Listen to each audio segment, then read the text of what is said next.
Un convoi de voitures rentre à l'intérieur d'un tribunal de Dublin, sous haute sécurité.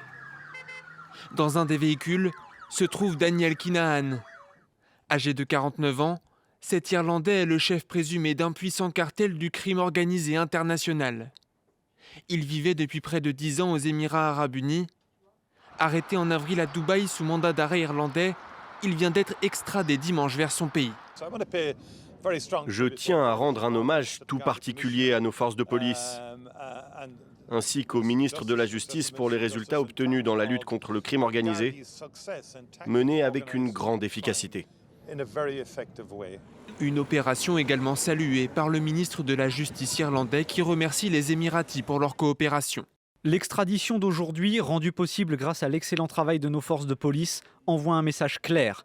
Les auteurs présumés d'infractions graves et de crimes organisés ne trouveront aucun refuge face à la justice.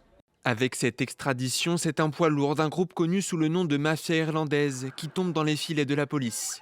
Daniel Kinahan, mais aussi son frère et son père identifiés comme des dirigeants du cartel, sont sanctionnés depuis 2022 par le gouvernement américain. Les États-Unis promettant 5 millions de dollars pour toute information permettant de porter atteinte à l'organisation. En 2025, Sean McGovern, un autre membre du groupe, avait lui aussi été extradé depuis Dubaï. Il a depuis été condamné à 24 ans de prison. Daniel Kinahan, lui, a comparu devant la cour dimanche soir. Inculpé pour avoir dirigé les activités d'une organisation criminelle entre 2015 et 2017, il doit comparaître à nouveau début octobre.